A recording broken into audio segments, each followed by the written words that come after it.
ఇక Raghurama Raju custodial torture కేసులో విచారణ వేగంగా కొనసాగుతోంది. ప్రకాశం జిల్లా SP AR Damodar Raghurama torture కేసులో స్పీడ్ పెంచారు. నేడు పోలీసుల ముందుకు ఐజీ సునీల్ నాయక్ రానున్నారు. విచారణకు రావాలని గత నెల 25న పోలీసులు నోటీసులు జారీ చేశారు. వైసీపీ హయాంలో సునీల్ నాయక్ ఏపీ సిఐడి డీఐజీగా ఉన్నారు.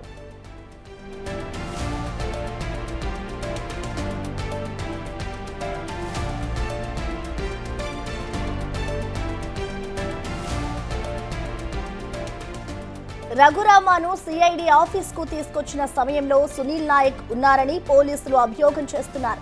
రఘురామ కస్టోడియల్ టార్చర్ కేసులో ఇప్పటికే మాజీ CID additional SP Vijayapal, retired Guntur GGH superintendent Prabhavathi, గుడివాడకు చెందిన కామేపల్లి తులసిబాబు విచారణ పూర్తయింది. ఇక ఇదే కేసులో విజయపాల్, కామేపల్లి తులసిబాబు అరెస్ట్ చేశారు.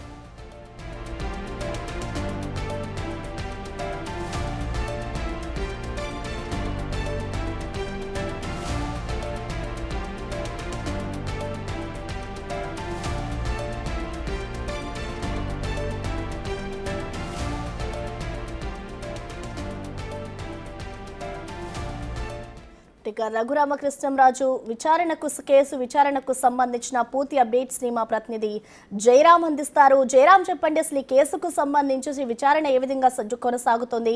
డీటెయిల్స్ ఏంటి జయరాం?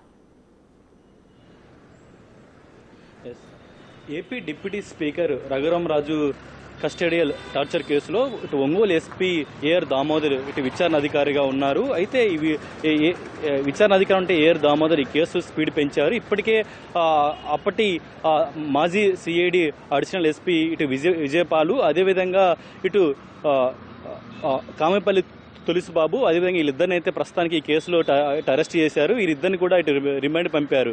అదేవిధంగా అప్పటి జీజీహెచ్ సూపరింటెండెంట్ ఇటు ప్రభావతిని కూడా ఈ విచారణకు రమ్మన్నారు. ఆమె ఆ విచారణ సమయంలో ఇటు రఘురామకృష్ణరాజుకు సంబంధించి నివేదిక మీరు అప్పుడు తప్పిచ్చారు, ఇటు ఎందుకు ఇచ్చారు, మీ పైన అప్పుడు ఎవరు ఒత్తిడి తెచ్చారు, ఈ విధంగా అయితే అప్పటి సూపరింటెండెంట్ ఉన్నటువంటి జీజీహెచ్ ఇటు గుంటూరు అప్పుడు ఆమెను కూడా అయితే ఈ విచారణలో ఇటు విచారించారు. ప్రస్తుతానికైతే వీళ్ళు ముగ్గురిని ఇటు విచారించారు.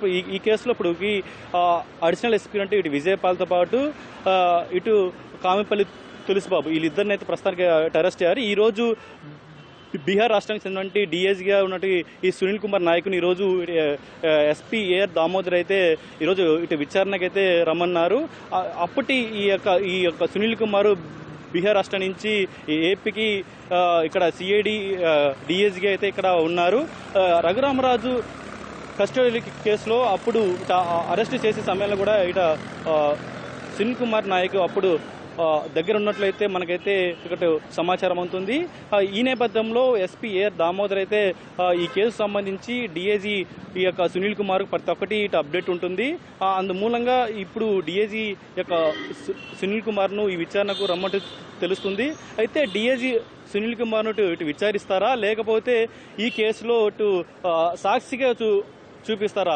ఈ రెండు కోణాలు అయితే ప్రస్తుతం అయితే ఒక సస్పెన్షన్ ఉంది. అయితే ఈ రోజు ఆఫ్టర్నూన్ కల్లా ఇటు సునీల్ కుమార్ ఇక్కడికి రావాలని అయితే ఒంగోలు ఎస్పీ అయితే తనకు వాట్సాప్ ద్వారా, విధంగా ఫ్యాక్స్ ద్వారా అయితే ఇప్పటికే ఒక లెటర్ పంపిన పరిస్థితి కనపడుతుంది. అయితే ఇప్పటికైతే మనకున్న సమాచారం మేరకు డీఐజీ ఇటు సునీల్ కుమార్ బీహార్ నుంచి ఇక్కడికి రాలేదు. ఒకవేళ ఈరోజు వస్తారా రానైతే ఇంకా పూర్తిగా సమాచారం లేదని ఇక్కడ ఒంగోలు పోలీసులు ఇక్కడ చెప్తున్న పరిస్థితి కనపడుతుంది. ఈ రోజు రాకపోతే ఈసారి ఇటు వచ్చే అవకాశం ఉంది. అయితే ప్రస్తుతానికి అయితే మనకు అందుతున్న సమాచారం మేరకు ఈ రోజు అయితే ఇటు విచారణకు వచ్చే అవకాశం లేదని కూడా అయితే మనకు ఇక్కడ సమాచారం అవుతుంది. అయితే ఈ కేసులో డీఐజీ సునీల్ కుమార్ నోరిప్పితే ఈ కేసులో ఇప్పటికే చాలా మంది కూడా ఇంకా అరెస్ట్ అయ్యే అవకాశం ఉంది. ఇప్పటికే ఈ కేసులో అప్పటి ఇంటెలిజెన్స్ చీఫ్ సీతారామాంజనేయులు, అదేవిధంగా మాజీ సీఎం జగన్తో పాటు ఇక్కడ చాలా మంది ఈ కేసులో ఉన్నారు. ఇప్పుడు ఇతన్ని ఇక్కడ డీఐజీ సునీల్ కుమార్ నాయకును ఇక్కడ సాక్షిగా పెడితే ఈ కేసులో చాలా మంది అరెస్ట్ అయ్యే అవకాశం ఉంది. Right, thank you Jayaram.